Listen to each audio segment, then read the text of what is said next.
अजून तरी पुणे महानगरपालिकेच्या कार्यक्षेत्रामध्ये या विषाणूचा रुग्ण एकही आजपर्यंत आढळून आलेला नाही आपल्याकडे. या व्हायरसच्या अनुषंगानं आपल्याला जर बोलायचं झालं, तर हा व्हायरस जो आहे, तो साधारण 2001 मध्येच त्याचा शोध लागलेला आहे. तेव्हापासून ह्या व्हायरसचं जर आपण साधारण कशा स्वरूपाचा रोग तो पसरवतो आणि त्या अनुषंगानं बोलायचं झालं, तर हा व्हायरस जो आहे, साधारण श्वसन संस्थेला संक्रमित करतो. तो साधारण स्वरूपाचाच व्हायरस आहे.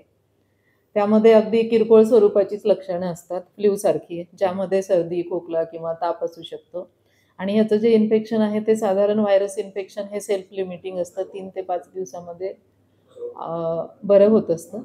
अगदी काही किरकोळ रुग्णांच्या मध्येच त्यांच्या प्रतिकारशक्तीनुसार जर कमी असेल, तरच अगदी निमोनिया वगैरे अशी गुंतागुंत या व्हायरसच्या इन्फेक्शनमध्ये होऊ शकते. हा आजार जो आहे तो प्रामुख्याने लहान मुलांमध्ये आणि जास्तीत जास्त वयस्कर लोकांमध्येच आढळून येतो. खरं तर ते रोगप्रतिकारक शक्ती कमी असल्यामुळेच खरं तर माशांसाठी, अशा रुग्णांसाठी खरं तर काही औषधं वगैरे याची सुविधा नाही, मी आपल्याला आता सांगितलं की हा विषाणूजन्य आजार आहे किंवा एक व्हायरस आहे, HMPV, ह्युमन मेटानिमो व्हायरस नावाचा व्हायरस आहे. साधारण कुठलंही व्हायरल इन्फेक्शन जे आहे, किरकोळ असतात, ते सेल्फ लिमिटिंग असतात. त्याला वेगळ्या अशा स्वरूपाच्या औषधोपचाराची गरज नाही, स्पेसिफिक अशा. जे फ्लू किंवा सर्दी खोकल्यासाठी आपण जी ट्रीटमेंट देतो, अँटीबायोटिक्स असतील किंवा तापीची औषधं असतील किंवा अशा स्वरूपाच्याच उपचाराची गरज असते आणि तो सर्व औषधोपचार आपल्याकडे उपलब्ध आहे.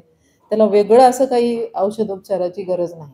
हा आजार होऊ नये म्हणून आपण किंवा आपल्या परिसरात काय काळजी घ्यावी, तुम्ही काय आवाहन करता? शासनाच्या मार्गदर्शक सूचनानुसार आपण सर्व मार्गदर्शक सूचना सर्व आपल्या आस्थापना, आरोग्य विभाग आणि इतर सर्व यंत्रणामार्फत आपल्या अगदी कार्यक्षेत्रामध्ये पोहोचवलेले आहेत. आपले सर्व रुग्णालय असतील, सर्व आपले आस्थापना असतील, सर्वांच्या मार्फत आणि आरोग्य विभाग स्टाफ असेल, त्यांच्या मार्फत अगदी पर्सन टू पर्सन कम्युनिकेशनच्या माध्यमातून, OPDच्या माध्यमातून, लसीकरण क्षेत्राच्या माध्यमातून आणि इतरही जे मीडिया आहेत आपले प्रसार माध्यमाचे, त्या सर्व माध्यमाचा वापर करून या अनुषंगाने आपण जनजागृती करत आहोत. या जनजागृतीमध्ये प्रामुख्याने मला हे सांगायचे की जनतेनं अजिबात भिवू नये.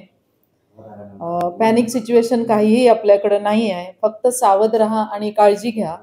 ज्यामध्ये त्यांनी फक्त एक श्वसनाचे आजार टाळण्यासाठी आपण जी जनरल स्वरूपाची काळजी घेत असतो, जसं की खूप मोठ्या गर्दीच्या ठिकाणी जात असेल आणि तिथे सर्दी खोकल्याचे रुग्ण असतील, त्यांच्यापासून दूर राहा.